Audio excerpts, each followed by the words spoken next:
Eran las 11:15 de la mañana cuando mi hijo Martín me arrancó la billetera de las manos. No me empujó, no me gritó, no tuvo que hacerlo. Solo extendió la mano frente a mi cara y esperó, como quien espera que un perro suelte un hueso.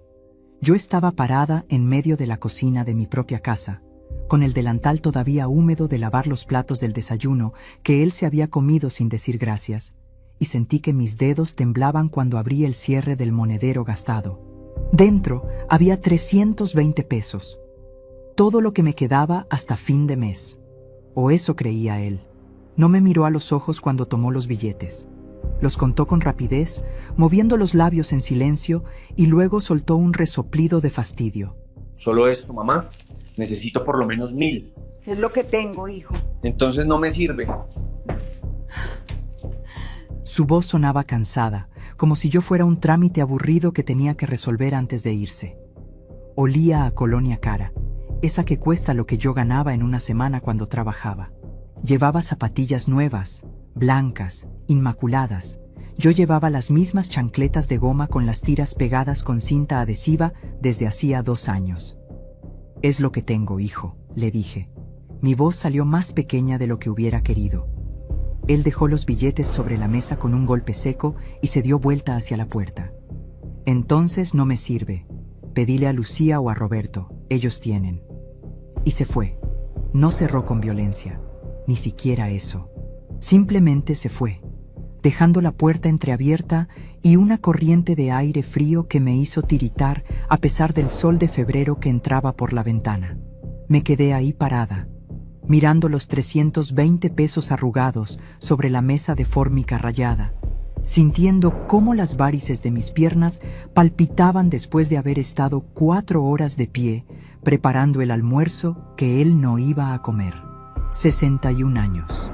32 de ellos trabajando en el mismo estudio contable, tecleando facturas hasta que los dedos se me dormían, aguantando humillaciones de jefes que me trataban como un mueble. Y mi propio hijo no podía mirarme a la cara cuando me quitaba el dinero. Pero lo que él no sabía, lo que nadie en mi familia sabía, era que hacía exactamente 47 días yo había recibido una transferencia bancaria de 9 millones de pesos. 9 millones. Una indemnización por despido injustificado que mi abogado había peleado durante 2 años mientras yo sobrevivía limpiando casas y cosiendo ropa ajena. El dinero estaba ahí, quieto, esperando en una cuenta que abrí en otro banco, en otra sucursal, con una chequera que guardaba en el fondo de una lata de galletitas vacía, debajo de mi cama. Y en ese momento, con el sonido de la puerta todavía resonando en mis oídos, tomé una decisión. Ahora mismo, tú que me estás escuchando, quiero que hagas algo por mí. Quiero que me dejes un comentario diciéndome de qué país me escuchas, porque necesito saber que no estoy sola en esto. Necesito saber que hay otras madres, otros padres, otras personas que han sentido esto mismo, el peso de dar y dar y dar hasta que tus propios hijos te miran como si fueras un estorbo. Escríbeme abajo, por favor, solo el nombre de tu país o tu ciudad, para saber que me entiendes, porque lo que voy a contarte ahora es algo que guardé en secreto durante semanas, algo que me rompió el corazón, pero también me salvó la vida. Déjame regresar un poco en el tiempo para que entiendas cómo llegué a ese momento en la cocina, con mi hijo quitándome la billetera como si tuviera derecho a hacerlo. Mi nombre es Patricia Morales. Nací en 1964 en un barrio humilde de Córdoba, en una casa de 3 habitaciones donde vivíamos 7 personas. Aprendí a trabajar antes de aprender a leer. Mi mamá cosía a domicilio y yo le enhebraba las agujas, le alcanzaba los hilos, le planchaba las costuras. A los 18 años conseguí trabajo como secretaria en un estudio contable. Me casé a los 20 con Héctor, un hombre bueno, electricista, que murió de un infarto hace 8 años dejándome sola con las deudas de su última internación. Tuve 3 hijos. Martín, el mayor, nació cuando yo tenía 26 años. Era un bebé hermoso, de ojos grandes y sonrisa fácil. Lo amamanté hasta los 2 años, porque no teníamos dinero para leche de fórmula. Cuando lloraba de hambre en la madrugada, yo le cantaba bajito para que no despertara a su papá, que tenía que levantarse a las 5 a trabajar. Lucía llegó 3 años después, tranquila y obediente. Roberto fue el último, mi bebé, el que casi me cuesta la vida porque tuve preeclampsia y me internaron un mes completo. Los crié con lo que pude.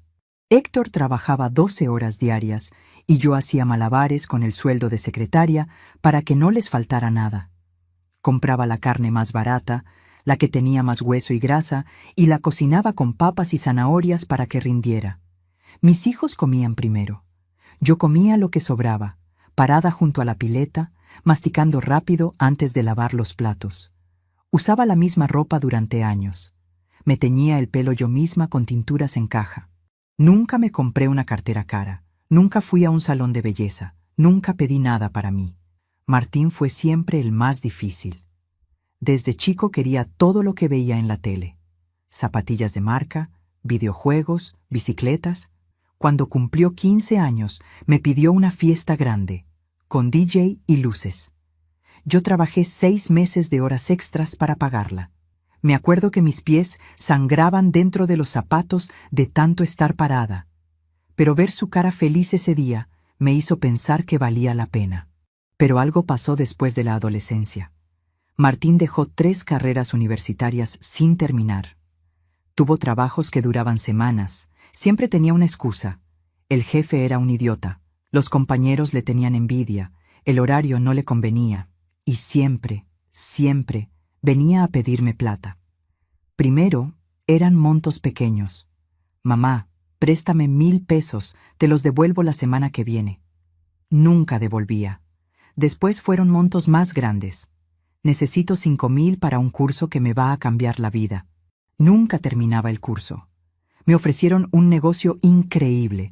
Solo necesito 10,000 para empezar. El negocio nunca existía. Yo siempre decía que sí, siempre. Porque era mi hijo, porque una madre no abandona, porque tenía miedo de que si le decía que no, dejaría de visitarme y yo terminaría sola en esta casa vacía donde todavía cuelga la foto de bodas de Héctor y yo en la pared del comedor. Los otros 2 se fueron distanciando. Lucía se casó con un ingeniero y se mudó a Buenos Aires. Me llama una vez al mes. Conversaciones cortas, educadas, frías. Roberto formó su familia y vive a 20 minutos de aquí, pero casi nunca viene. Cuando lo hace, se queda parado junto a la puerta, como esperando irse. Yo sé por qué. Porque cada vez que venían, Martín aparecía pidiendo plata, y había discusiones, y gritos, y yo siempre terminaba defendiendo a Martín, rogándoles que entendieran que él estaba pasando por un mal momento, que pronto iba a mejorar. Héctor me lo advirtió antes de morir. Estaba en la cama del hospital, conectado a cables y máquinas que pitaban sin parar, y me apretó la mano con la poca fuerza que le quedaba. «Patricia», me dijo con la voz ronca, «deja de darle plata a Martín. Lo estás arruinando. Un hombre que no trabaja por lo suyo no es un hombre». Yo le prometí que lo haría, pero no cumplí. Porque después del entierro, Martín lloró en mi hombro como cuando era chico, y yo sentí que si lo soltaba, lo perdería también. Pero en los últimos años, algo cambió. O tal vez siempre fue así y yo no quise verlo. Martín ya no pedía, exigía, ya no prometía devolverme, ni siquiera mencionaba el tema. Llegaba, entraba sin tocar el timbre, abría la heladera como si fuera un hotel y antes de irse, estiraba la mano esperando que yo le diera lo que tuviera. Si yo le decía que no tenía, se enojaba. Me decía que yo era egoísta, que él era mi hijo y tenía derecho a que lo ayudara, que otros hijos tenían padres con plata y él solo me tenía a mí, pobre y tacaña. Hace 6 meses perdí el trabajo. 32 años en el mismo estudio, y el dueño me echó de un día para otro porque contrató a una chica de 22 que cobraba la mitad. Me fui un viernes a las 6 de la tarde con una caja de cartón llena de mis cosas. Una taza de café, un cactus que cuidé durante años, una foto de mis hijos cuando eran chicos. Lloré en el colectivo de regreso a casa. Una señora mayor me ofreció un pañuelo de tela bordado. «Ánimo, hija», me dijo. No sabía mi nombre, pero me trató con más cariño que mi propia familia. Contraté un abogado con los últimos ahorros que me quedaban. Me dijo que tenía un buen caso, que el despido había sido injustificado, que podíamos pelear una indemnización grande. Tardó 2 años. 2 años en los que sobreviví limpiando 4 casas por semana, cosiendo ropa ajena por las noches hasta que los ojos me lloraban de cansancio, vendiendo empanadas los fines de semana en la puerta de la cancha. Martín seguía viniendo a pedir plata. Mamá, sé que estás justa, pero aunque sea 200 pesos. Yo se los daba, aunque significara no comprar mis remedios para la presión. Y entonces, un miércoles de diciembre, sonó el teléfono. Era el abogado. Patricia, ganamos. Te van a depositar 9 millones de pesos. Me senté en el piso de la cocina, con el teléfono todavía en la mano, y me puse a temblar. 9 millones. Era más dinero del que había visto en toda mi vida junta. Era libertad. Era descanso. Era poder dejar de limpiar pisos ajenos con las rodillas hinchadas y los pulmones llenos de lavandina. Pero no le conté a nadie. Algo dentro de mí, algo profundo y oscuro que nunca antes había sentido, me dijo que esperara, que observara, que viera qué pasaba si mi familia creía que yo no tenía nada. Abrí una cuenta en un banco del centro, lejos de mi barrio. Pedí que no me mandaran nada por correo. Guardé la chequera en una lata de galletitas que escondí debajo de la cama, envuelta en una bolsa de plástico. Y esperé. Durante semanas seguí viviendo como siempre. Seguí limpiando casas, seguí usando la misma ropa gastada, seguí comprando lo más barato en el mercado y seguí dándole a Martín lo poco que tenía cada vez que venía a pedirme. Pero entonces llegó ese martes de febrero, el día que cambiaría todo. Después de ese incidente con la billetera en la mañana, después de que Martín me arrancara los 320 pesos y me dijera que no le servían, algo dentro de mí se rompió definitivamente. Fui hasta mi cuarto. Saqué la lata de galletitas de debajo de la cama. Miré la chequera. 9 millones de pesos esperándome. Y supe exactamente qué tenía que hacer. Fui hasta mi cuarto. Saqué la lata de galletitas de debajo de la cama. Miré la chequera. 9 millones de pesos esperándome. Y tomé una decisión que cambiaría todo. Esa misma tarde, cuando mis otros 2 hijos llegaron para la cena familiar mensual que yo todavía insistía en hacer aunque casi nadie venía con ganas, me senté en la cabecera de la mesa y les dije, con la voz más calmada que pude: «Hijos, tengo algo que contarles. Perdí el trabajo de limpieza. Ya no tengo ningún ingreso. Estoy en la ruina». La mentira salió de mi boca con una facilidad que me asustó. Perdí el trabajo de limpieza. Ya no tengo ningún ingreso. Estoy en la ruina. Las palabras flotaron en el aire caliente de la cocina, entre el olor del guiso de lentejas que había preparado con lo último que me quedaba en la alacena. O eso creían ellos. Lucía dejó el tenedor sobre el plato. Roberto se acomodó en la silla con incomodidad. Martín, que había vuelto como siempre a la hora de la comida sin mencionar lo de la mañana, ni siquiera levantó la vista. Seguía comiendo, llevándose grandes cucharadas a la boca, masticando con ruido. «¿Qué pasó, mamá?», preguntó Lucía. Su voz sonaba preocupada pero distante, como cuando uno pregunta por educación, pero no quiere involucrarse demasiado. Llevaba un vestido azul que yo nunca podría comprarme y un reloj delgado que brillaba cada vez que movía la muñeca. La señora para la que limpiaba consiguió a alguien más joven. «Ya no me necesita», mentí, mirando mi propio plato. «Y las otras casas también me fueron dejando. Dicen que ya no trabajo tan rápido como antes». Esa parte no era del todo mentira. Mis rodillas ya no aguantaban arrodillarme para restregar pisos durante horas. Mis manos temblaban cuando tenía que exprimir trapos pesados llenos de agua sucia. Roberto carraspeó. «Mamá, yo podría... no sé, tal vez pueda ayudarte con algo. Pero la cosa está difícil en casa también. Los chicos necesitan tantas cosas para el colegio, y el alquiler subió otra vez». «Está bien, hijo», lo interrumpí. «No te preocupes, ya encontraré algo». Lo dije con una sonrisa que me dolió en los músculos de la cara. Martín finalmente habló, todavía sin mirarme. «¿Y qué vas a hacer entonces? ¿Cómo vas a vivir?» No sonaba preocupado. Sonaba molesto, como si mi pobreza fuera un problema que él tendría que resolver. «No lo sé todavía. dije. Pero algo aparecerá. Siempre aparece.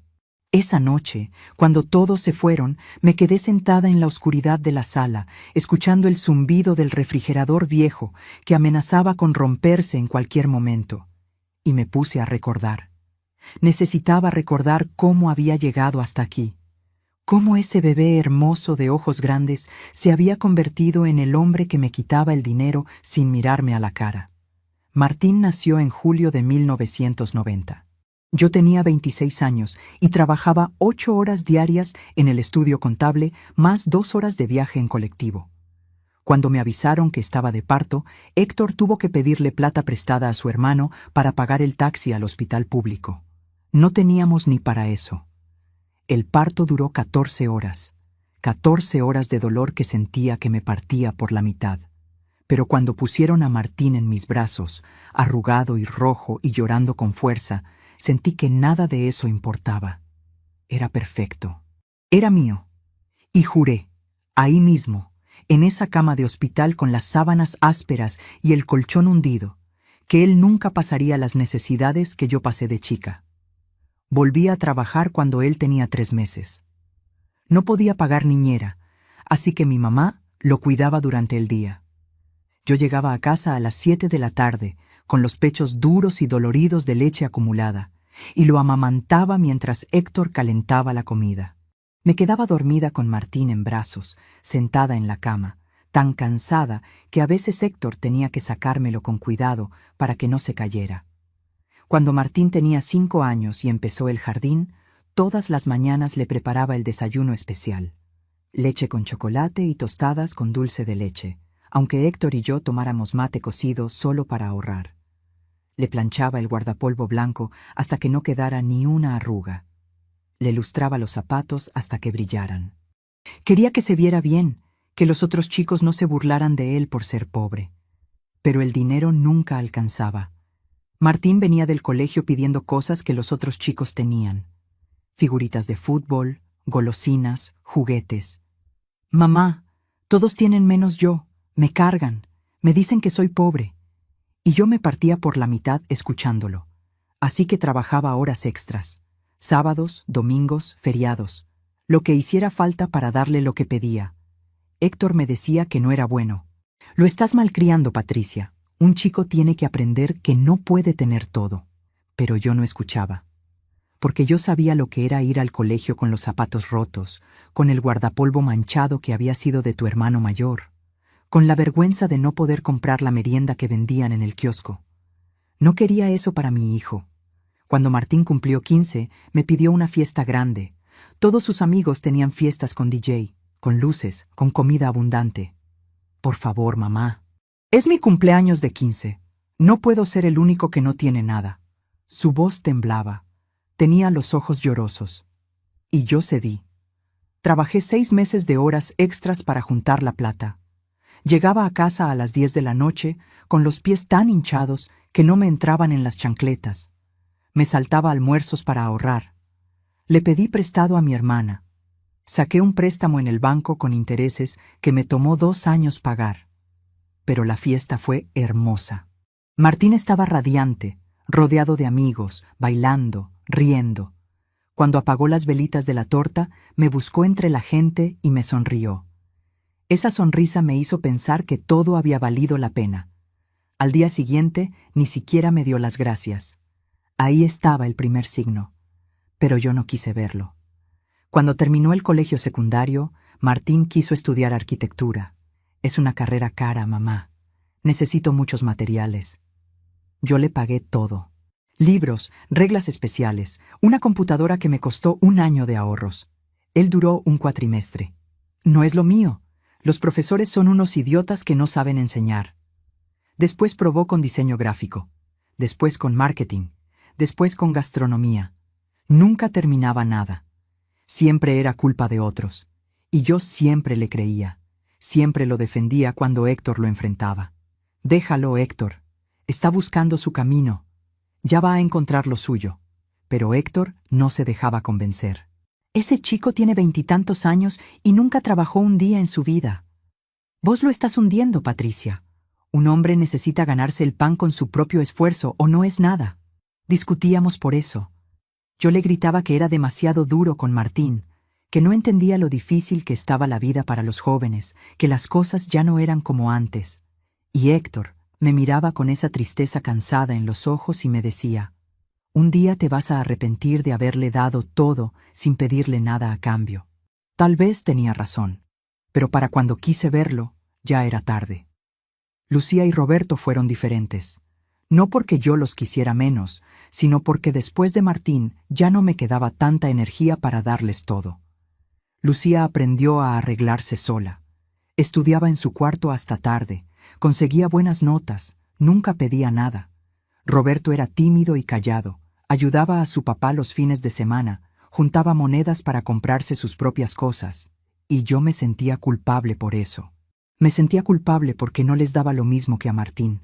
Entonces trataba de compensar, de estar más presente con él, de darle más atención, más dinero, más de todo, como si el amor se midiera en pesos. Cuando Héctor murió hace 8 años, Martín tenía 27. El velorio fue un viernes lluvioso. Yo estaba sentada en la primera fila de sillas plegables del salón fúnebre, mirando el ataúd de madera barata, sintiendo que se me había acabado el aire. Lucía estaba a mi derecha, llorando en silencio.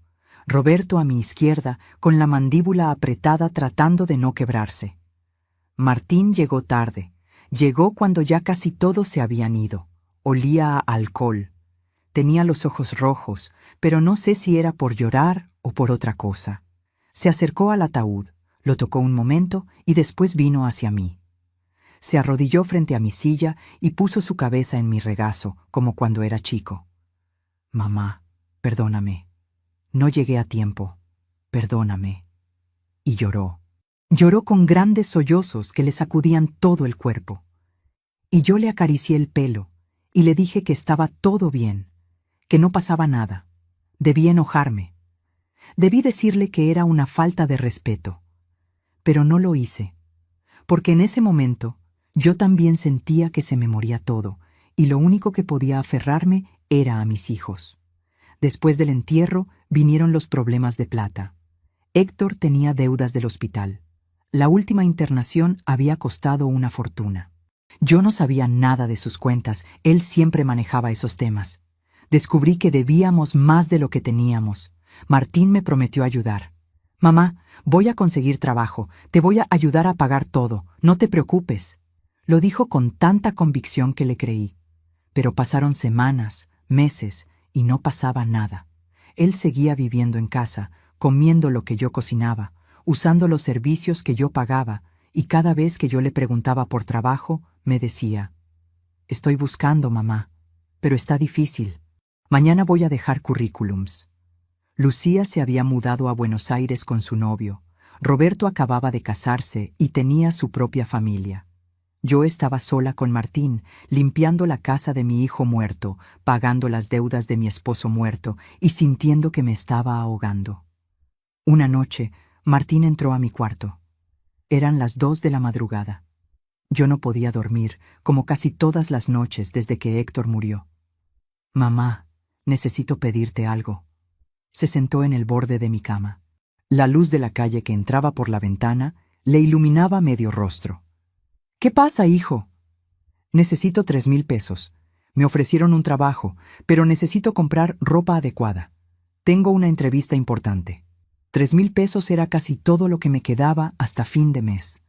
Pero la esperanza de que consiguiera trabajo me hizo decir que sí. Al día siguiente fui al cajero, saqué la plata, se la di. Él me abrazó fuerte. Gracias, mamá. No te voy a fallar.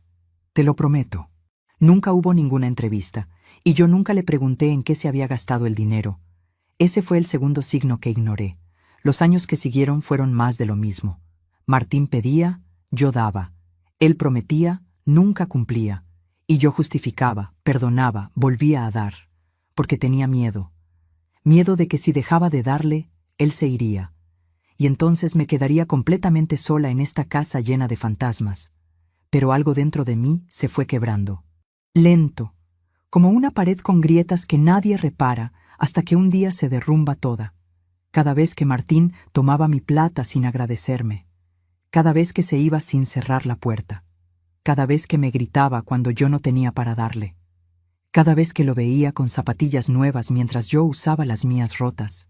Y entonces, ese martes de febrero, cuando me quitó la billetera de las manos y me dijo que 320 pesos no le servían, algo dentro de mí se rompió del todo. Decidí hacer el experimento. Decidí mentirles a todos que estaba en la ruina para ver qué pasaba, para ver quién realmente se preocuparía por mí y no por mi dinero. La primera semana fue tranquila. Nadie vino a visitarme. Lucía me llamó un día. Conversación de 5 minutos. ¿Cómo estás, mamá? ¿Conseguiste algo de trabajo? Le dije que no. Ella me dijo que me mandaba ánimo y cortó. Roberto me mandó un mensaje de texto. Ma, acordate que podés contar conmigo. Cualquier cosa, avísame. No volvió a escribir. Martín vino el jueves a la hora del almuerzo, como siempre. Entró sin tocar. ¿Qué hay de comer? Yo había preparado fideos con salsa. Nada más. No había plata para carne, le dije. Él comió en silencio, mirando el teléfono. Terminó. Dejó el plato en la pileta sin lavar, y cuando estaba por irse le dije: Martín, necesito pedirte algo. Se dio vuelta. Me miró con impaciencia. Necesito que me prestes 2,000 pesos. Tengo que comprar remedios y no me alcanza. Él soltó una risa corta, sin humor. Mamá, yo estoy peor que vos. No tengo nada. Y se fue. 2,000 pesos. Yo le había dado cientos de miles a lo largo de los años, y él no podía prestarme 2,000. Me senté en la silla de la cocina y lloré. Lloré con rabia, con vergüenza, con algo que no sabía si era tristeza o alivio. Porque finalmente, después de tantos años, estaba viendo la verdad sin velos. Esa noche, cuando me fui a dormir, saqué la lata de galletitas de debajo de la cama. Abrí la chequera. 9 millones de pesos. Suficiente para vivir bien el resto de mi vida. Suficiente para ayudar a quien realmente lo mereciera. Suficiente para irme lejos si quisiera. Pero todavía no había terminado de observar. Necesitaba ver más. Necesitaba estar completamente segura antes de tomar cualquier decisión. La segunda semana decidí subir la apuesta. Llamé a Martín por teléfono. Le dije que necesitaba ayuda urgente, que no tenía para pagar la luz y me la iban a cortar. Que si él no podía darme la plata, al menos viniera a acompañarme a hablar con la compañía eléctrica, a ver si me daban un plan de pagos. Mamá, estoy ocupado, me dijo. Anda vos. Total, solo tenés que pedir un plan, no es tan difícil. Hijo, tengo miedo de ir sola. No entiendo bien esos trámites. ¿Podés acompañarme aunque sea? Silencio del otro lado. Después un suspiro cansado. Bueno, mamá, si tanto te complica, anda y después me contás cómo te fue. Yo de verdad no puedo. Colgó. Me quedé con el teléfono en la mano, escuchando el tono de línea cortada, sintiendo cómo algo dentro de mi pecho se hacía cada vez más pequeño, más duro, más frío. Mi hijo no vendría a ayudarme ni aunque le suplicara. Y yo, con 9 millones de pesos escondidos debajo de mi cama, finalmente entendí lo que Héctor me había tratado de decir durante años.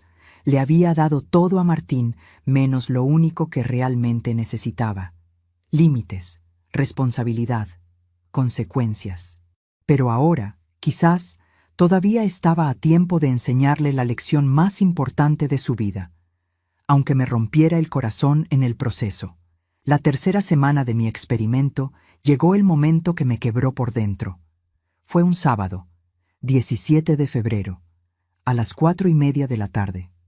Sé la hora exacta porque miré el reloj de la cocina cuando pasó, como si necesitara grabar ese momento en mi memoria para siempre. Yo estaba en el patio, colgando ropa en el tendedero. Hacía un calor húmedo que te pegaba la ropa al cuerpo. El sol de la tarde me quemaba la nuca. Tenía las manos mojadas, rojas de refregar las sábanas a mano porque la lavadora se había roto hacía 2 meses y yo supuestamente no tenía para arreglarla. Sentía las rodillas palpitando de dolor. Había estado agachada en el piso del baño toda la mañana, restregando las baldosas con un cepillo y lavandina, hasta que el olor me había mareado y tenía que salir a respirar aire fresco. Escuché que se abría la puerta del frente, pasos pesados entrando. «¡Mamá!» Era la voz de Martín. No venía solo. Había otras voces, risas. «Está ahí atrás», lo oí decir. Salí del patio secándome las manos en el delantal. Martín estaba en la sala con 3 amigos. Chicos jóvenes, de su edad, con ropa cara y relojes brillantes. Olían a perfume y cerveza. Traían bolsas del supermercado. «Hola, mamá», me dijo Martín sin mirarme a los ojos. «Vine con los chicos. Vamos a ver el partido acá». Trajimos bebidas y comida. No me había avisado. No me había pedido permiso. Simplemente había decidido usar mi casa como salón de reuniones. «Martín, yo estaba limpiando», empecé a decir. «Ya sé, mamá. No te preocupes. Nosotros nos instalamos en la sala. No molestamos». Ya estaba abriendo las bolsas, sacando cervezas, gaseosas, papas fritas, sándwiches. Sus amigos se tiraron en el sofá como si estuvieran en su casa. «Un placer, señora», dijo uno de ellos sin siquiera mirarme. Los otros, ni eso. Martín prendió el televisor. El volumen estaba altísimo. El partido de fútbol empezó a sonar por toda la casa. Gritos del comentarista, silbatos, rugidos de la multitud. Yo me quedé parada ahí, con el delantal mojado, con las manos que todavía olían a lavandina, sintiéndome invisible. «Martín, ¿puedo hablar contigo un momento?», dije. Él no me escuchó. O fingió no escucharme. Estaba riéndose de algo que había dicho uno de sus amigos. «Martín», repetí, más fuerte. «¿Qué, mamá?», me dijo con fastidio, sin despegar los ojos de la pantalla. «¿Me avisas la próxima vez que vas a traer gente?». «Dale, mamá, no hagas drama, es solo el partido. En un rato nos vamos». Me hizo un gesto con la mano, como quien espanta una mosca. Me fui a la cocina, me senté en la silla. Las manos me temblaban, no de miedo, de furia, pero me tragué la furia, como me la había tragado tantas veces antes. Porque una madre no echa a su hijo. Una madre no hace escándalos delante de los amigos de su hijo. Una madre aguanta. El partido duró 2 horas. 2 horas de gritos, de risas, de vasos que chocaban, de papas fritas que caían al piso.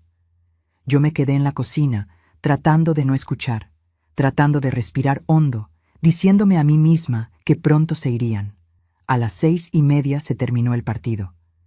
Escuché que apagaban el televisor, voces despidiéndose, la puerta que se abría. Pensé que por fin se iban todos. Pero Martín volvió a entrar. Vino a la cocina. Yo estaba todavía sentada en la misma silla, con las manos sobre la mesa. «Mamá, ¿tenés algo de plata?», me dijo.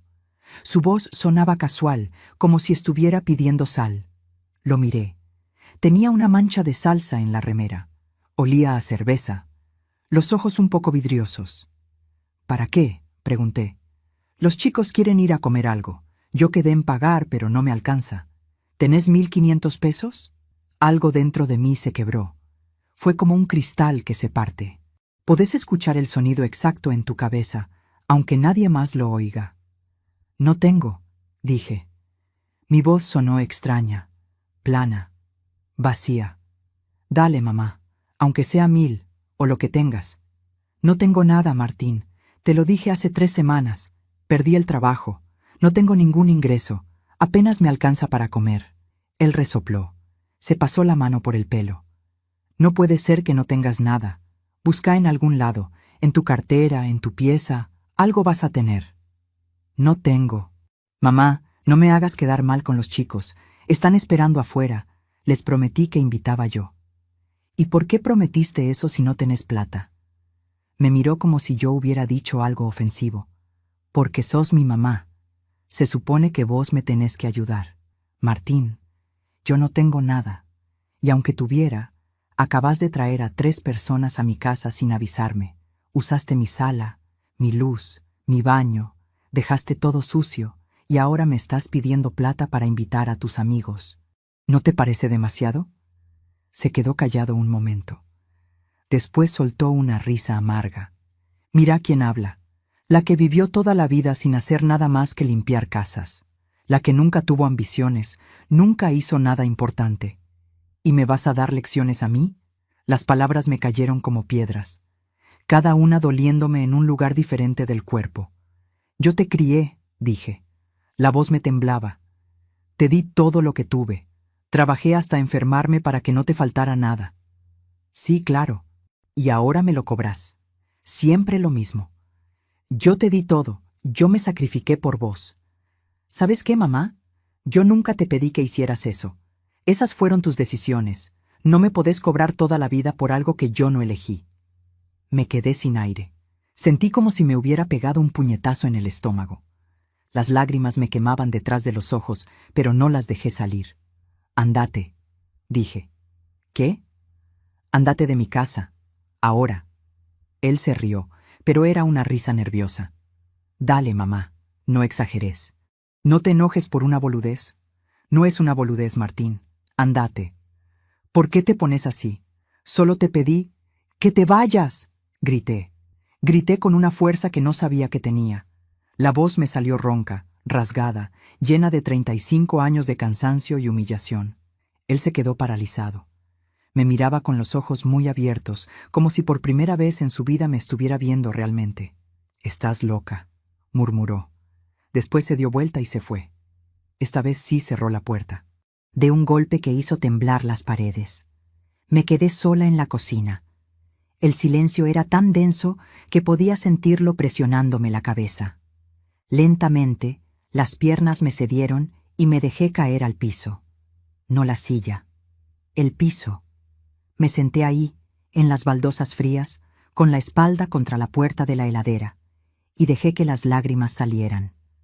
Lloré como no había llorado desde el entierro de Héctor. Lloré por todos los años de dar sin recibir, por todas las veces que tragué humillaciones, por todas las noches que me acosté con hambre para que mis hijos comieran, por todas las sonrisas falsas que puse cuando me quitaban el último peso, por toda la dignidad que había perdido tratando de comprar el amor de mi propio hijo. No sé cuánto tiempo estuve ahí. El sol se fue poniendo y la cocina se llenó de sombras. Mis huesos crujían cada vez que me movía. Tenía la garganta seca y los ojos hinchados. Pero en medio de todo ese dolor, algo más creció. Algo frío y duro y cristalino. Claridad. Lucía no había venido a verme en 3 semanas. Ni una visita. Roberto me mandaba mensajes cortos, promesas vacías, pero tampoco aparecía. Y Martín me había dicho en la cara que yo no valía nada, que mi vida entera de trabajo no significaba nada, que él no me debía gratitud porque ser madre era mi obligación. 3 hijos, 35 años de sacrificio, y ninguno de ellos estaba ahí cuando supuestamente más los necesitaba. Me levanté del piso. Me costó. Las rodillas protestaron, la espalda me dolió. Pero me levanté. Fui a mi habitación. Saqué la lata de galletitas de debajo de la cama, la puse sobre la colcha gastada. La abrí. Ahí estaba la chequera. Los 9 millones de pesos que ninguno de ellos sabía que existían. 9 millones de pesos que yo me había ganado con 32 años de trabajo, que me habían dado después de 2 años de pelea legal, que eran míos por derecho. Y en ese momento tomé la decisión. Basta. Hasta aquí. No más. No más dar sin recibir. No más aceptar migajas de respeto. No más rogarle a mis propios hijos que me quisieran. Si el dinero era lo único que les importaba, entonces el dinero sería la herramienta que usaría para enseñarles la última lección. Me senté en el borde de la cama. Saqué de la mesita de luz una libreta vieja y una lapicera, y empecé a escribir. No un testamento, no todavía. Algo más inmediato, un plan. Primero, dejar de responder cuando Martín viniera a pedir cosas. No darle nada. Ni comida, ni plata, ni explicaciones. Silencio. Segundo, llamar a Lucía y a Roberto. Decirles que estaba muy mal, que necesitaba ayuda urgente. Ver si alguno de los dos venía realmente. Tercero, dependiendo de lo que pasara, tomar decisiones definitivas sobre quién se quedaría en mi vida y quién no. Cuarto, empezar a hacer los trámites para tener todo en orden. Documentos, cuentas, propiedades. Yo no era dueña de esta casa. La alquilaba desde que Héctor murió, pero tenía algunos ahorros además de los 9 millones. Tenía algunas joyas de mi mamá. Tenía decisiones que tomar sobre a quién dejarle qué. Y quinto, el más importante, no decirle a nadie todavía sobre el dinero. Dejar que creyeran que estaba en la ruina por 2 semanas más. Observar, tomar notas, ver quién realmente se preocupaba por mí como persona y no por lo que podía sacarme. Escribí todo eso con letra temblorosa. Cuando terminé, arranqué la hoja, la doblé y la guardé en el bolsillo del delantal. Después fui al baño. Me lavé la cara con agua fría. Me miré en el espejo. Tenía los ojos rojos e hinchados, ojeras profundas, arrugas que no me había dado cuenta cuándo habían aparecido, el pelo canoso despeinado. Parecía una mujer de 80 años, no de 61, pero en esos ojos cansados había algo nuevo, algo que brillaba como un cuchillo bajo la luz. Determinación. Esa noche no cené, no tenía hambre. Me acosté temprano, pero no pude dormir. Me quedé mirando el techo, escuchando los sonidos de la noche. Un perro ladrando a lo lejos, el zumbido del transformador de luz de la esquina, el tráfico ocasional de la avenida. Y en mi cabeza, una y otra vez, las palabras de Martín, la que vivió toda la vida sin hacer nada más que limpiar casas, la que nunca tuvo ambiciones, nunca hizo nada importante. Él tenía razón en algo. Yo nunca había hecho nada importante. Había vivido para otros, para mi mamá, para mi esposo, para mis hijos, nunca para mí. Pero eso estaba por cambiar. Al día siguiente, domingo, me levanté a las 7 de la mañana. Me vestí con mi mejor ropa, que no era mucho, un vestido simple de color azul que había comprado hacía 5 años para el casamiento de Roberto. Me peiné con cuidado. Me puse los aros de plata que Héctor me había regalado en nuestro aniversario número 10. A las 9, tomé el colectivo al centro. Fui a una escribanía que había buscado en las páginas amarillas. Toqué el timbre. Me atendió una señora de mi edad, con lentes y una sonrisa amable. «Buenos días. Necesito asesoramiento legal», le dije. «Quiero hacer un testamento. Y quiero saber cuáles son mis derechos sobre mi propio dinero si mis hijos trataran de reclamarlo». La señora me hizo pasar. Me ofreció un café. Y me explicó, con paciencia, todo lo que yo necesitaba saber. 2 horas después, salí de esa oficina con una carpeta llena de papeles, un turno para la semana siguiente, y algo que no había sentido en años: poder. El juego había comenzado, y esta vez yo era quien ponía las reglas. El lunes por la mañana empecé a mover las piezas de mi plan. Me levanté a las 6, cuando todavía estaba oscuro afuera. Preparé mate y me senté en la mesa de la cocina con la carpeta que me había dado la escribana. Leí cada papel con cuidado, aunque tuviera que usar los lentes de leer que me hacían doler la cabeza después de un rato. Aprendí cosas que nunca había sabido. Aprendí que yo podía disponer libremente de mi dinero, que nadie, ni siquiera mis hijos, tenían derecho a exigirme nada mientras yo estuviera viva y en pleno uso de mis facultades. Aprendí que podía hacer un testamento dejando todo a quien yo quisiera, que podía cambiar ese testamento las veces que me diera la gana, que el poder era mío, no de ellos. Esa revelación me cayó como agua fría en la cara. Toda mi vida había creído que una madre tenía la obligación de dar todo a sus hijos, que negarles algo era ser mala madre, que mi dinero, mi tiempo, mi vida entera les pertenecía por derecho de nacimiento. Pero no era así. Yo les debía amor, educación, techo y comida hasta que fueran adultos. Después de eso, lo que yo les diera era regalo, no obligación. Y los regalos se dan a quien los merece, a quien los valora, a quien te trata con respeto. A las 9 de la mañana hice la primera llamada. Marqué el número de Lucía. Sonó 4 veces antes de que contestara. «Hola, mamá». Su voz sonaba apurada, como siempre. De fondo se escuchaban bocinas, ruido de tráfico. Estaba en la calle. «Lucía, hija, necesito hablar con vos». «¿Qué pasa? Estoy yendo al trabajo. ¿Es urgente?» «Es importante», dije. «Necesito que vengas a verme. Pronto». Hubo un silencio. «Mamá». Sabes que está complicado. No puedo viajar a Córdoba así nomás. El pasaje es caro y en el trabajo no me dan franco tan fácil. Lucía, por favor, estoy muy mal. Hace 3 semanas que te dije que perdí el trabajo y no viniste ni una vez. Te llamé, mamá, y te mandé mensajes. No es lo mismo. Necesito verte. Necesito hablar con vos en persona. Otro silencio, más largo. Mamá, ¿pasó algo grave? ¿Estás enferma? Dudé un momento. Podía decirle que sí, inventar una enfermedad, obligarla a venir. Pero decidí no mentir más de lo necesario. No estoy enferma, pero estoy sola, y necesito a mis hijos. Bueno, voy a ver qué puedo hacer. Capaz el fin de semana que viene. Este fin de semana, Lucía, el sábado, a las 3 de la tarde, acá en casa, es importante. Algo en mi tono debe haberla asustado porque se quedó callada. Después dijo, «Está bien, mamá, voy a ir». «Gracias, hija». Colgué antes de que pudiera cambiar de opinión. Inmediatamente llamé a Roberto. Él contestó al segundo tono. «Hola, ma. Roberto, necesito que vengas el sábado a las 3. Voy a hacer una reunión familiar. Tiene que estar Lucía, tiene que estar Martín y tenés que estar vos». «¿Qué pasó?» Sonaba preocupado de verdad. «Nada grave, pero necesito que estén todos. Es importante. Por favor, no me falles». «Dale, ma. Voy a estar». «¿Querés que lleve algo? ¿Necesitas que te ayude con algo antes?»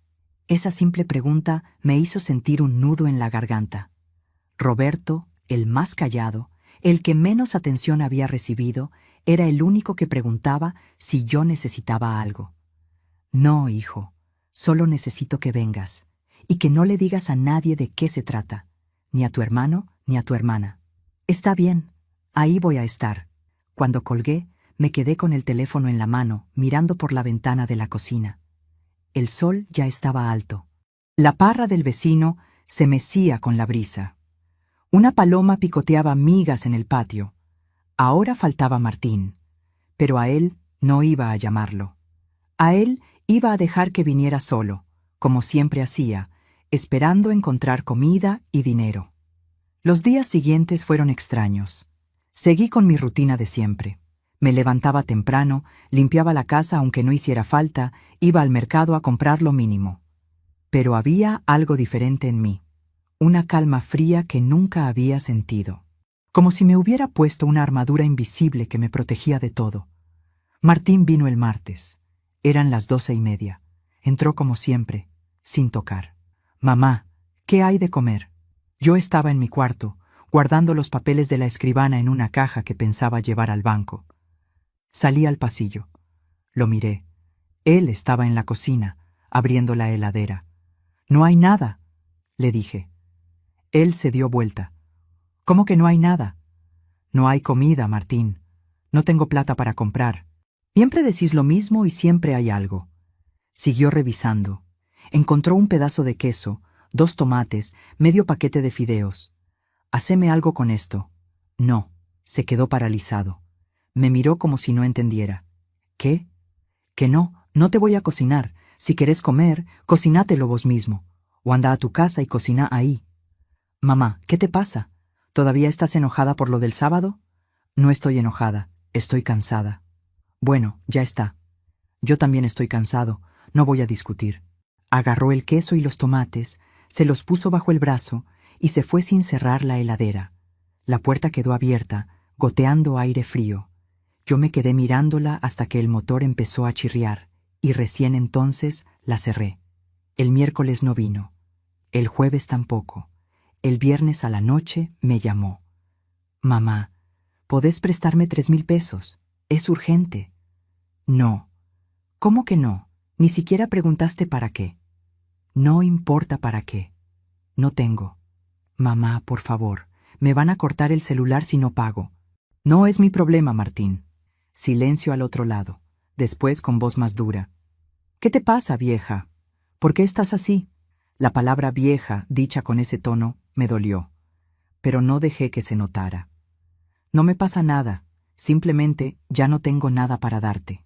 Siempre tenés algo escondido. Déjate de joder y dame la plata». No, sos una egoísta, una vieja amargada y egoísta. Y me cortó.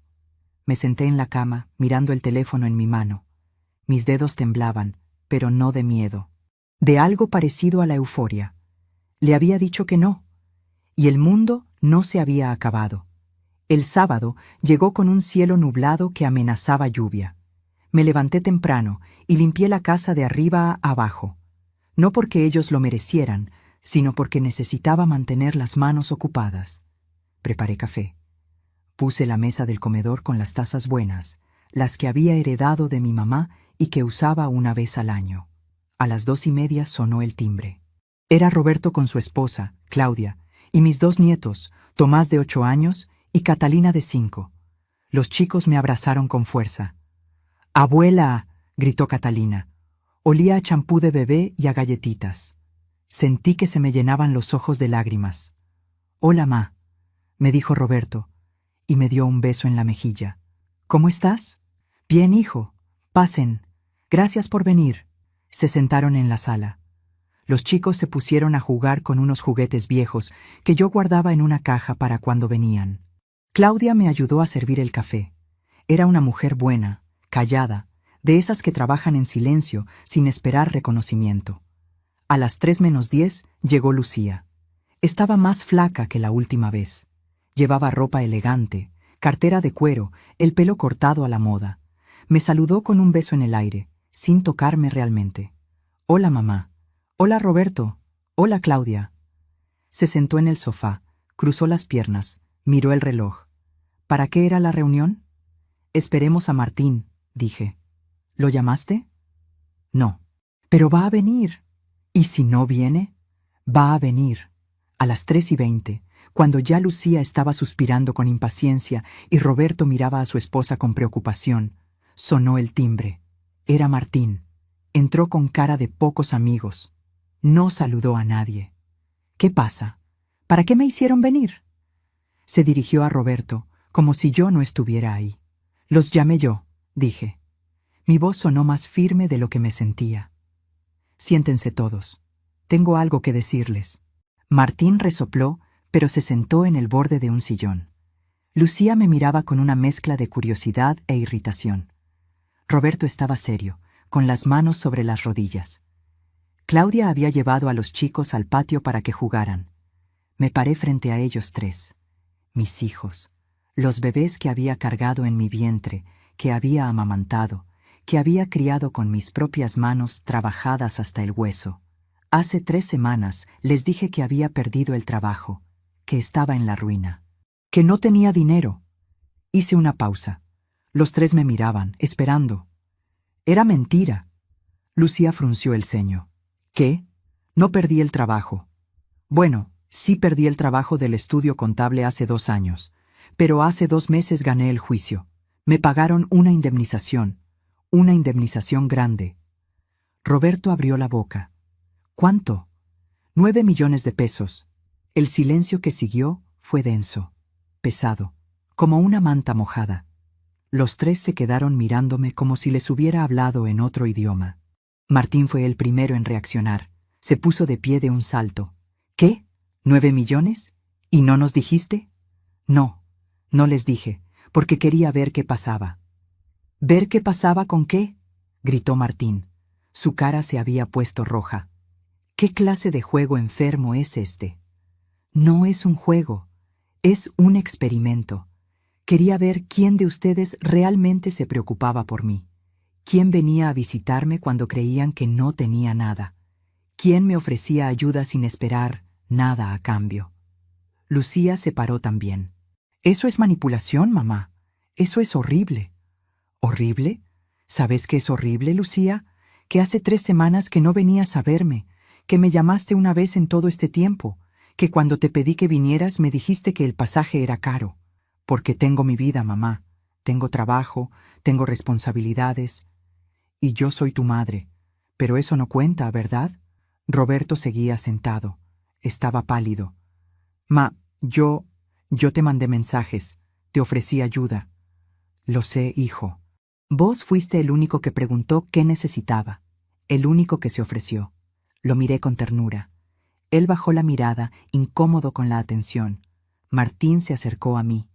Estaba temblando de rabia. Entonces, todo esto fue una mentira para hacernos quedar mal, para humillarnos. No, Martín, fue para mostrarles la verdad de cómo me tratan, de cómo vos me tratas. ¿Yo?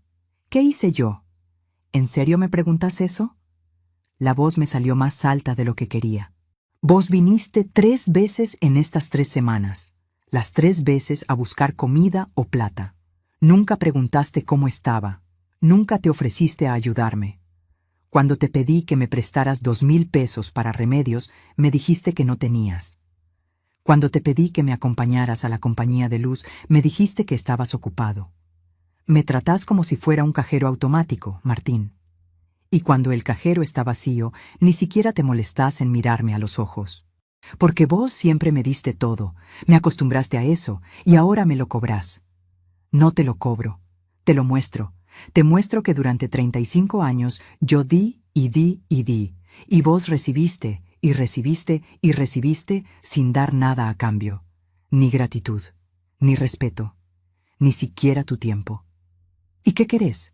¿Que me arrodille y te dé las gracias por hacer lo que se supone que una madre tiene que hacer? No. Quiero que entiendas que ser madre no significa ser esclava. Que yo también soy una persona, que merezco respeto, que merezco dignidad. Él soltó una risa amarga. ¿Dignidad? Vos no tenés dignidad, mamá. Viviste toda tu vida limpiando pisos, aguantando humillaciones, sin hacer nada importante. Y ahora porque tenés unos pesos, te crees que sos alguien. Esa frase otra vez, la misma que me había dicho hacía una semana, pero esta vez no me dolió tanto, porque finalmente entendí que esas palabras decían más de él que de mí. Tenés razón, dije con calma. Yo no hice nada importante, solo te di la vida, solo te crié, solo trabajé hasta enfermarme para que vos pudieras tener todo. Solo sacrifiqué mi juventud, mi salud, mis sueños por vos. Pero tenés razón, eso no es nada importante. Martín apretó los puños. Por un momento pensé que iba a pegarme, pero Roberto se paró y se puso entre nosotros. Ya está, Martín, cálmate. No me digas que me calme. Esta loca nos estuvo mintiendo durante semanas. Tiene 9 millones de pesos y nos hizo creer que estaba en la calle, porque quería ver quién realmente la quería, dijo Roberto en voz baja. Y ahora lo sabemos. Martín lo miró con furia. Después me miró a mí. Después a Lucía, que estaba parada junto a la ventana con los brazos cruzados y la cara pálida. ¿Entonces qué? ¿Ahora nos vas a castigar? ¿Nos vas a desheredar? ¿Es eso? No lo sé todavía, dije. Y era verdad. Pero sí sé algo. Sé que las cosas van a cambiar, que yo voy a cambiar, y que ustedes van a tener que decidir si quieren ser parte de mi vida o no. Pero si eligen quedarse, va a ser con respeto, con gratitud, con reciprocidad. Porque yo ya no voy a aceptar menos de lo que merezco. El silencio que siguió fue roto por el llanto de Catalina afuera. Claudia entró corriendo. Se calló, pero está bien, dijo. Miró nuestras caras, el ambiente tenso y agregó: «Roberto, ¿nos vamos?» Roberto me miró. Yo asentí. «Está bien, hijo, gracias por venir». Él se acercó, me dio un abrazo. Fue breve, torpe, pero sincero. Hablamos después, ma. Lucía también se fue, sin decir nada. Solo tomó su cartera y salió por la puerta con paso rápido, los tacos repiqueteando en el piso. Martín se quedó. Estaba parado en medio de la sala, con los puños todavía apretados, respirando fuerte. ¿Algo más que quieras decir?, le pregunté. Me miró con odio. Odio puro. Sos una basura, una vieja resentida que se cree mejor que todos por tener unos pesos. Pero seguís siendo lo que siempre fuiste, una limpiadora de mierda sin educación. Cada palabra diseñada para herirme, para hacerme sentir pequeña, para ponerme en mi lugar. Pero yo ya no estaba en ese lugar. Puede ser, dije. Pero esta limpiadora de mierda sin educación tiene 9 millones de pesos y una decisión que tomar sobre su vida. Así que ahora, Martín, te voy a pedir que te vayas de mi casa. Y no vuelvas hasta que puedas tratarme con el respeto que merezco. No necesito tu plata ni tu respeto, me las arreglo solo. Perfecto, entonces probá. Se fue dando un portazo que hizo temblar los vidrios. Yo me quedé sola en mi sala, rodeada del eco de los gritos, sintiendo las piernas temblorosas y el corazón latiéndome en los oídos. Me senté en el sofá, puse las manos sobre las rodillas y respiré hondo. Lo había hecho. Había dicho todo lo que tenía que decir. Había plantado límites por primera vez en mi vida. Y aunque me dolía, aunque sentía como si me hubieran arrancado un pedazo del alma, también sentía algo más: libertad. Los días que siguieron a la reunión familiar fueron los más silenciosos de mi vida. El teléfono no sonó. Nadie vino a tocar mi puerta.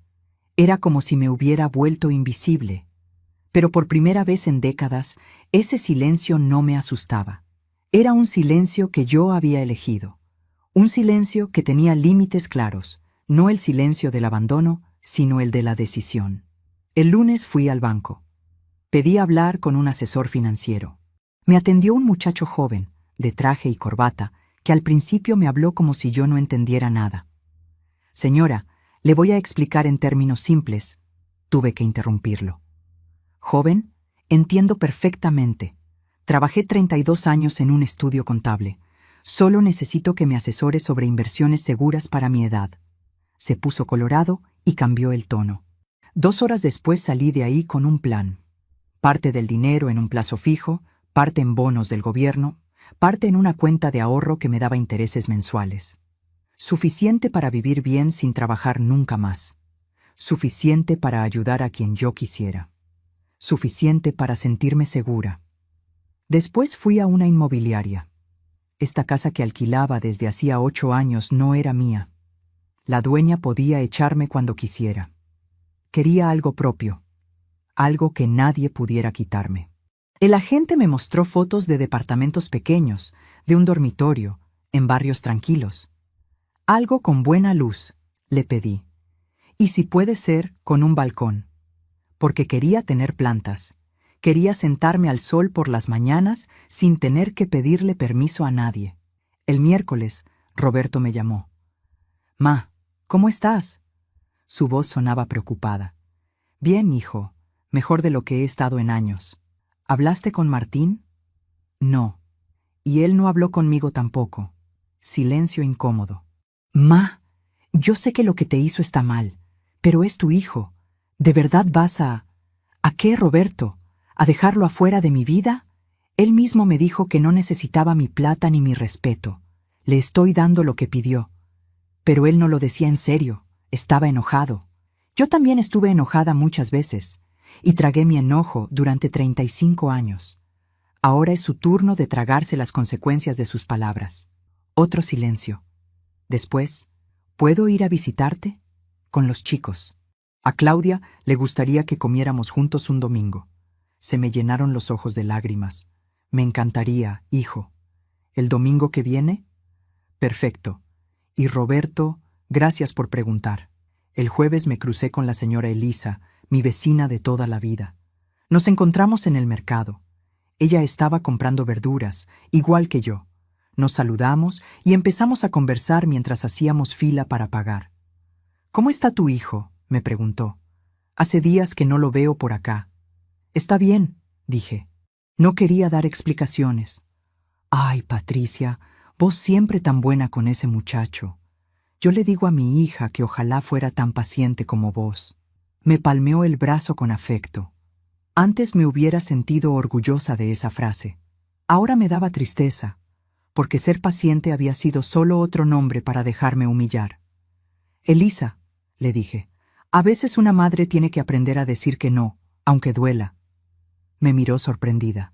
Después asintió despacio. «Tenés razón, hija. Tenés razón». El viernes por la tarde recibí un mensaje de Lucía. Era largo, escrito con cuidado. «Mamá, he estado pensando mucho en lo que pasó el sábado.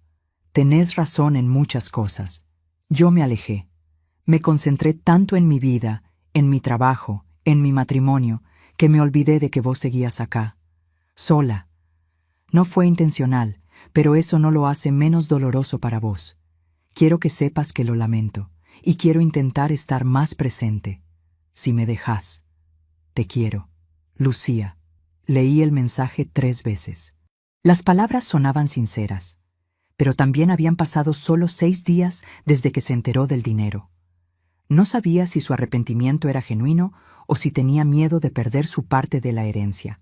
Decidí no responder todavía. Necesitaba tiempo para ver si las acciones acompañaban las palabras. De Martín, nada. Ni una llamada, ni un mensaje, ni siquiera para insultarme. Era como si hubiera desaparecido del mapa, pero yo sabía que no iba a durar mucho, porque Martín nunca había trabajado de verdad en su vida. Y sin mí como red de seguridad, la caída iba a ser dura. Pasaron 2 semanas más. Compré el departamento. Uno pequeño, luminoso, en un 3er piso con balcón que daba al este. Me entregaban las llaves en 15 días. Empecé a empacar mis cosas despacio, con cuidado, decidiendo qué me llevaba y qué dejaba atrás. Era como hacer una limpieza no solo de la casa, sino de mi vida entera. Ropa que no usaba desde hacía años, a la donación. Muebles viejos y rotos, a la basura. Fotos de momentos que me hacían mal recordar, guardadas en una caja en el fondo del placard. Me quedé solo con lo que me traía paz. Roberto vino ese domingo con su familia, como había prometido. Trajo asado, ensaladas, pan. Claudia trajo un postre. Los chicos llenaron la casa de ruido y risas. Comimos en el patio, bajo la parra, con el sol de marzo cayendo suave sobre nuestras cabezas. Ma, proba esta ensalada. La hizo Claudia. Es riquísima, me decía Roberto mientras me servía. Me trataba con cuidado, como si yo fuera algo frágil que podía romperse. Abuela, ¿es verdad que te vas a mudar?, preguntó Tomás con la boca llena de pan. Sí, mi amor, a un departamento nuevo. ¿Y va a tener lugar para que durmamos cuando te visitemos? Se me hizo un nudo en la garganta. Por supuesto, voy a tener un sillón cama solo para ustedes. Catalina se trepó a mi regazo. ¿Y vas a tener plantas? A mí me gustan las plantas. Voy a tener muchas, y vos me vas a ayudar a regarlas cuando vengas, dale. ¡Dale! Después de comer, mientras Claudia jugaba con los chicos, Roberto y yo nos quedamos sentados en las sillas de plástico, tomando mate. ¿Sabes algo de Martín?, me preguntó. No. ¿Vos? Me llamó hace unos días. Estaba, no sé, raro. Me pidió plata prestada. ¿Le diste? No, le dije que no podía. Se enojó. Me dijo que yo también me había puesto en tu contra, que todos en la familia éramos iguales. Asentí. Era exactamente lo que esperaba. ¿Y cómo estaba? ¿Sonaba bien? Roberto dudó. Sonaba desesperado, ma. Creo que las cosas no le están yendo bien, pero tampoco quiere admitirlo. Va a tener que hacerlo tarde o temprano. ¿Y si no lo hace? ¿Y si se hunde del todo? Lo miré a los ojos. Roberto, escúchame bien. Yo quiero a tu hermano. Lo voy a querer hasta el día que me muera. Pero ya no puedo salvarlo. Él tiene que aprender a salvarse solo. Si yo sigo rescatándolo, nunca va a crecer. Nunca va a ser un hombre de verdad. Roberto bajó la vista. Papá decía lo mismo. Tu papá tenía razón. Me tomó 8 años entenderlo, pero tenía razón. Se quedó callado un momento. Después me tomó la mano. Ma, yo sé que no fui el mejor hijo tampoco. Me alejé. No te llamaba seguido. No venía a visitarte. Pero cuando te pedí que vinieras, viniste. Cuando te pregunté si necesitabas algo, me dijiste que no, pero me ofreciste ayuda. Eso es lo que importa, hijo. La reciprocidad, el respeto. Me apretó la mano. Te quiero, ma.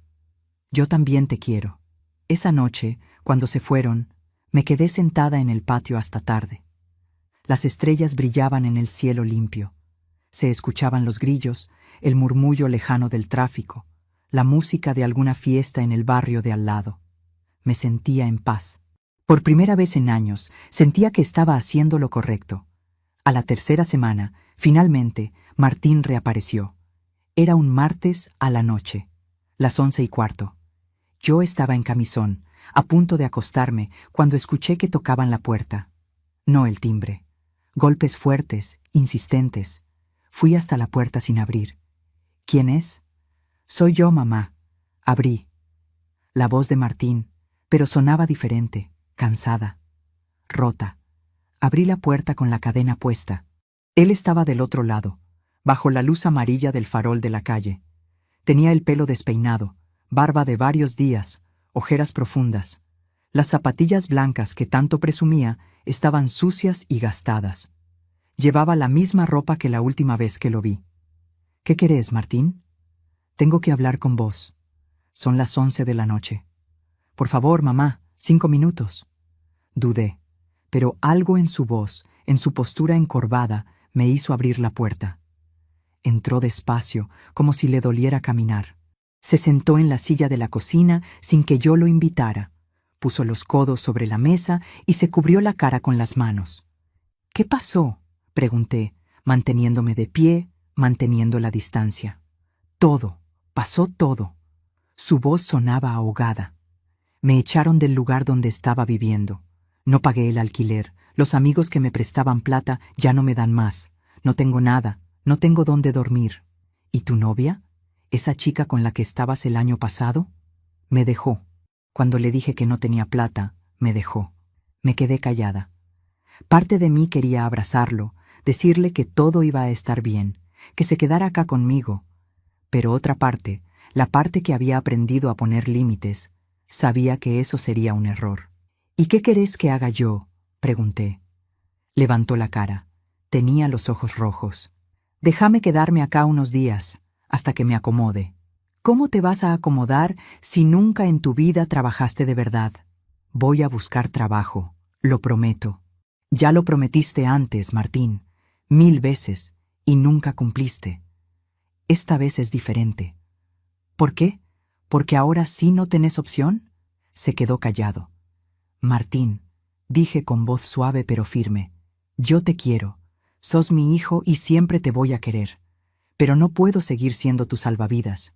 No puedo seguir permitiendo que uses mi casa, mi comida, mi dinero como si fuera tuyo por derecho.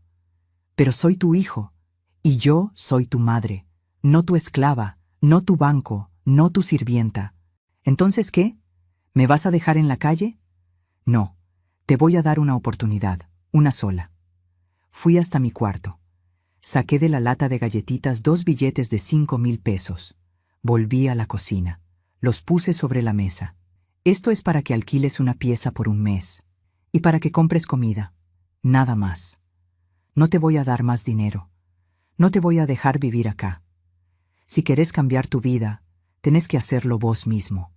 Conseguir trabajo, pagarte tus cosas, ser responsable. Me miró como si no pudiera creerlo. ¿10,000 pesos? ¿Tenés 9 millones y me das 10,000 pesos? Es más de lo que vos me diste cuando te pedí ayuda. Es más de lo que merezco darte considerando cómo me trataste. Sos una basura, dijo con voz temblorosa. Una vieja basura que se cree Dios porque tiene plata. Puede ser, pero es mi plata, y vos vas a tener que aprender a vivir sin ella. Agarró los billetes, se los metió en el bolsillo y se paró. No te olvides de esto. Cuando seas vieja y estés sola y enferma, no te olvides de cómo me trataste hoy. No voy a olvidarme. Así como nunca voy a olvidarme de cómo vos me trataste durante 35 años. Se fue sin cerrar la puerta. Otra vez. Yo la cerré, pasé la llave, corrí la cadena. Me apoyé contra la madera fría y cerré los ojos. Las lágrimas corrían por mis mejillas, pero no eran lágrimas de debilidad. Eran lágrimas de liberación. Había hecho lo correcto. Lo sabía en lo profundo de mi alma. Aunque doliera.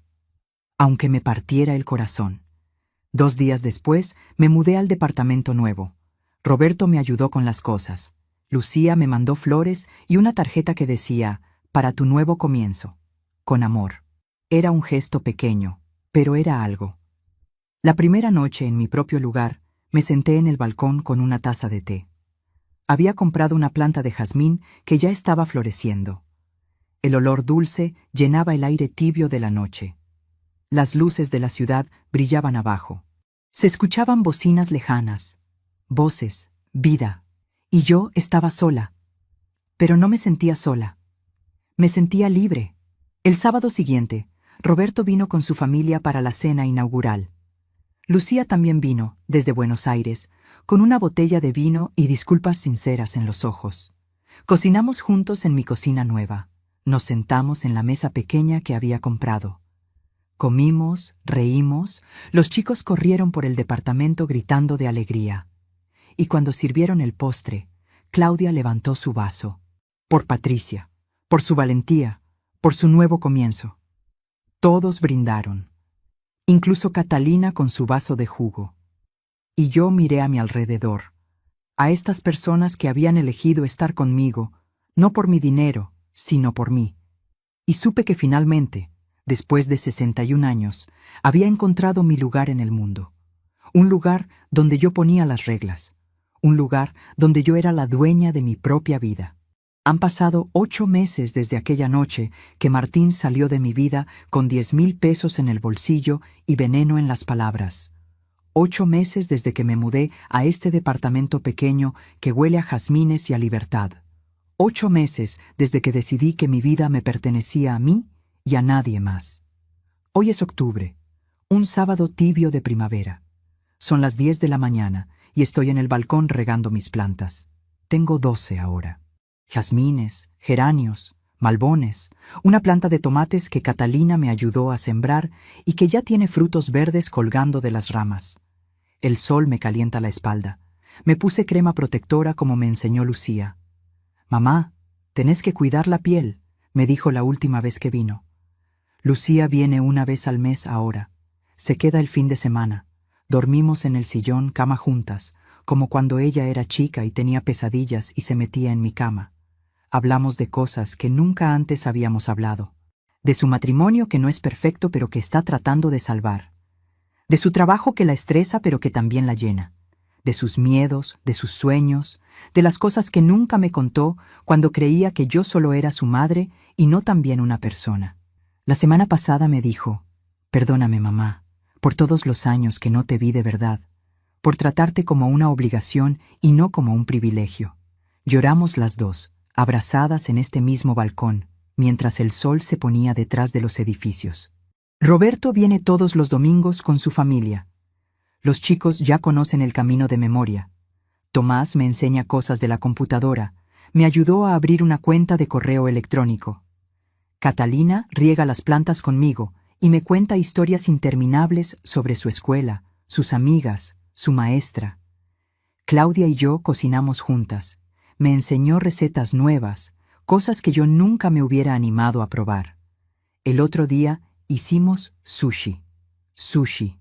Yo, Patricia Morales, que toda mi vida comí guiso y milanesas, ahora sé hacer sushi. Con el dinero hice cosas que jamás imaginé. Me compré ropa nueva. No mucha, no soy de gastar en exceso, pero me compré vestidos lindos, zapatos cómodos pero elegantes, una cartera de cuero que no es de marca pero que me encanta. Fui al dentista y me arreglé las muelas que me dolían desde hacía años. Fui al oculista y me recetó lentes nuevos que no me dan dolor de cabeza. Fui al médico y me hice todos los estudios que había postergado por no tener plata. Abrí una cuenta de ahorro para cada uno de mis nietos. Cuando cumplan 18 años, van a tener dinero para estudiar lo que quieran, para viajar, para empezar su vida adulta con algo de colchón. No se lo dije todavía. Será sorpresa. Pero Roberto lo sabe, y cuando se lo conté lloró en mi hombro diciendo: «Gracias, ma. Gracias por ser tan buena». También doné dinero. A un hogar de ancianos donde las personas viven solas y olvidadas. A una fundación que da almuerzos a chicos de barrios humildes. A la parroquia del barrio donde me crié, para que arreglen el techo que se llueve. No doné fortunas, pero doné lo suficiente para sentir que estaba devolviendo algo de todo lo que la vida me dio. Y el resto lo invertí como me enseñó el asesor del banco. Cada mes recibo intereses que me alcanzan para vivir tranquila. No lujosamente, pero tranquila. Sin preocuparme si voy a poder pagar la luz, o comprar los remedios, o comer algo más que fideos. Esa tranquilidad no tiene precio. Hace 3 meses me anoté en un taller de tejido en el centro comunitario del barrio. Voy los martes y jueves a la tarde. Somos 8 mujeres, todas mayores de 60, todas con historias parecidas a la mía. Mujeres que dieron toda su vida a otros y ahora están aprendiendo a darse algo a sí mismas. Nos reímos, tomamos mate, tejemos bufandas y gorros que después donamos a un hospital infantil. La semana pasada Marta, una de las señoras, cumplió 70 años y le hicimos una torta sorpresa. Cantamos, bailamos, nos sacamos fotos. Yo me reí tanto que me dolió la panza. Tengo amigas ahora. No conocidas, no vecinas con las que se habla de pavadas. Amigas de verdad. Personas que me llaman para tomar un café, que me invitan a caminar por el parque, que me preguntan cómo estoy y realmente quieren saber la respuesta. También empecé a hacer algo que nunca en mi vida me había permitido: descansar. Algunas mañanas me quedo en la cama hasta las 9. Leo revistas. Miro programas en la tele sin sentir culpa. Me siento en este balcón a no hacer nada, solo mirar el cielo, escuchar los pájaros, sentir el sol. Al principio me costaba. Me sentía inútil, egoísta. Pero de a poco aprendí que descansar no es un lujo. Es un derecho, sobre todo a mi edad, después de trabajar casi 50 años sin parar. De Martín no supe nada durante 5 meses. 5 meses de silencio absoluto. No me llamó, no me buscó. Fue como si hubiera desaparecido del mapa. Roberto me contaba cosas de vez en cuando, que lo había visto trabajando en una estación de servicio, que estaba viviendo en una pensión barata, que se veía cansado, más flaco, más viejo. Cada vez que escuchaba eso, sentía una punzada en el pecho, porque soy su madre, y una nunca deja de serlo.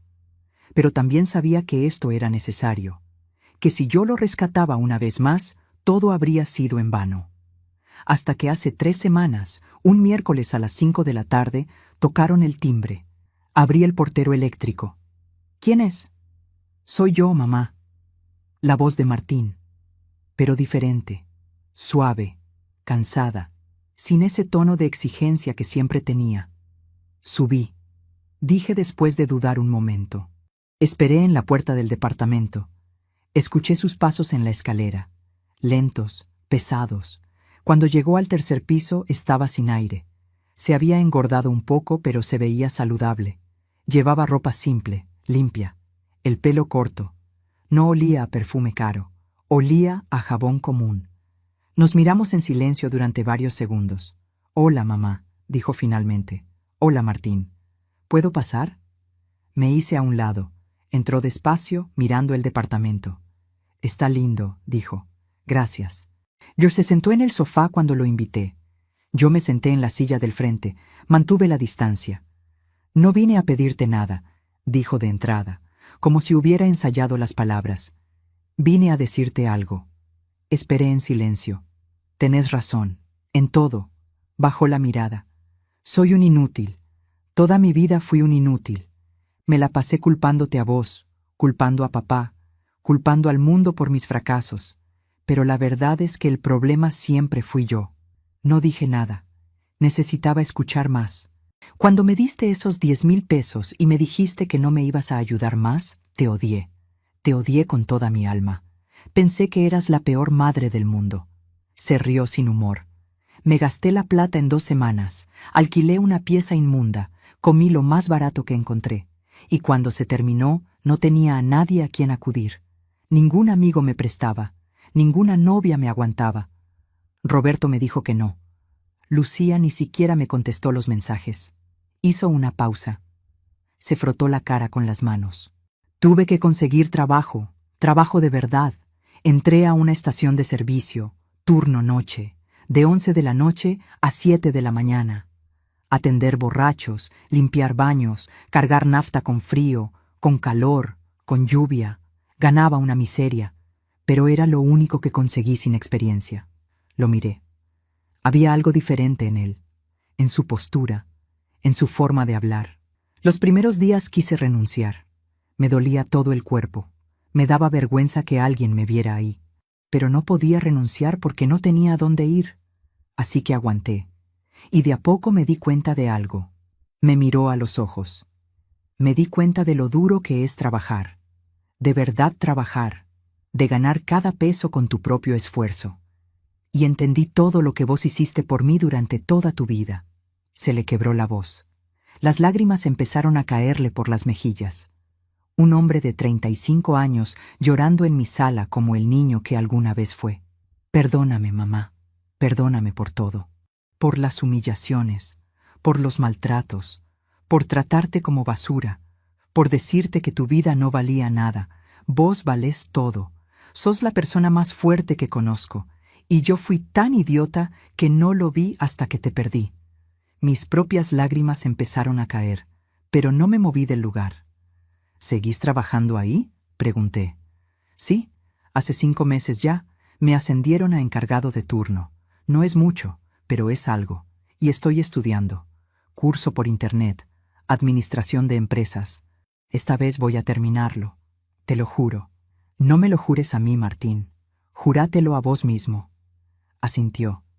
Tenés razón. Nos quedamos en silencio un rato largo. Afuera se escuchaban los ruidos de la tarde. Chicos jugando en la calle, un vendedor ambulante ofreciendo sus productos, la vida siguiendo su curso. No te voy a pedir que me perdones ya, dijo finalmente. Sé que no me lo merezco, pero quiero que sepas que estoy cambiando, de verdad. Y que si me das la oportunidad, me gustaría volver a ser tu hijo. No el hijo que te saca plata, el hijo que te visita porque te quiere, el hijo que te ayuda cuando lo necesitas, el hijo que te hace sentir orgullosa. Lo miré durante largo tiempo, buscando mentiras en sus ojos, buscando manipulación, pero solo vi cansancio y algo parecido a la humildad. Está bien, dije finalmente, pero va a ser de a poco, con límites, con respeto. Y si volvés a tratarme mal, aunque sea una sola vez, se terminó para siempre. ¿Entendés? Entiendo. Podés venir a visitarme. Podemos tomar un café, charlar, pero nada de plata, nada de favores, nada de aprovecharte. No quiero tu plata, mamá. Quiero tu perdón. Eso es lo único que quiero. Me levanté. Me acerqué a él. Puse mi mano sobre su cabeza como hacía cuando era chico. El perdón hay que ganárselo, hijo. Con acciones, no con palabras. Él asintió. Tomó mi mano. La besó. Te prometo que lo voy a hacer. Te lo prometo. No sé si va a cumplir. No sé si realmente cambió o si va a volver a caer en sus viejos patrones. Pero esta vez voy a entrar con los ojos abiertos, sin expectativas exageradas, sin sacrificar mi paz por él, porque aprendí que amar no significa destruirse por el otro. Ahora, cuando miro hacia atrás a esa Patricia de hace 8 meses, que lloraba en el piso de la cocina sintiendo que su vida no valía nada, casi no la reconozco. Esa mujer que vivió 60 años creyendo que su único valor estaba en lo que podía dar a otros, que se dejó humillar, maltratar, vaciar, con tal de no quedarse sola. Aprendí que estar sola no es lo peor que te puede pasar. Lo peor es estar rodeada de gente que te hace sentir sola, que te usa, que te desvaloriza, que te quita pedazos de alma hasta que ya no sabes quién sos. Aprendí que el dinero no compra amor, pero sí te puede mostrar quién realmente te ama y quién solo ama lo que puede sacarte. Es una lección dura, una lección que duele, pero necesaria. Aprendí que poner límites no te hace mala madre, te hace sabia, te hace fuerte. Y le enseña a tus hijos la lección más importante que pueden aprender, que tienen que ganarse las cosas, que tienen que respetar a los demás, que nadie les debe nada por el simple hecho de existir. Aprendí que nunca es tarde para empezar de nuevo, que a los 61 podés mudarte, hacer amigas, aprender cosas nuevas, descubrir quién sos cuando no estás definiéndote por otros, que la vejez no es el final, es solo otra etapa, y puede ser hermosa si la vivís en tus propios términos. Y aprendí, sobre todo, que yo merezco respeto, que yo merezco dignidad, que mi vida, aunque fue simple, aunque fue humilde, tuvo valor, porque crié 3 hijos, porque trabajé 50 años, porque sobreviví pérdidas, humillaciones, pobreza, y seguí adelante. Eso no es poco, eso es todo. Ahora te quiero hablar a vos, que me estás escuchando del otro lado. Quiero que sepas que si estás pasando por algo parecido, no estás solo, no estás sola. Hay miles de nosotros, padres, madres, abuelos, abuelas que dieron toda su vida y ahora se sienten vacíos, que tienen hijos que solo los buscan cuando necesitan algo, que se sienten culpables por poner límites, que tienen miedo de quedarse solos si dicen que no. Pero escúchame bien, poner límites no es egoísmo, es supervivencia, es amor propio, es enseñarles a tus hijos a ser personas de bien. Porque un hijo que no aprende a respetar a sus padres no va a respetar a nadie. Si mi historia te tocó el corazón, si te identificaste aunque sea con una parte, te pido que me dejes un me gusta, que te suscribas a este canal para seguir escuchando historias como esta, que compartas este video con alguien que lo necesite escuchar, porque a veces una historia puede cambiar una vida. La mía cambió, y la tuya también puede hacerlo. Y si querés, déjame un comentario contándome tu propia historia, porque tu historia también importa. Tu dolor también es válido. Y juntos, compartiendo nuestras experiencias, nos hacemos más fuertes. Yo soy Patricia Morales. Tengo 61 años. Fui secretaria durante 32 años. Limpié casas, crié 3 hijos. Perdí un esposo. Gané una batalla legal. Puse límites por primera vez en mi vida. Y aprendí que nunca, nunca es tarde para recuperar tu dignidad. Gracias por escucharme. Y recordá, vos también mereces respeto. Vos también mereces ser valorado. No importa tu edad, no importa cuánto diste. Lo que importa es lo que haces de ahora en adelante. Cuídate mucho. Ponete primero. Y no tengas miedo de decir que no, porque tu vida también importa.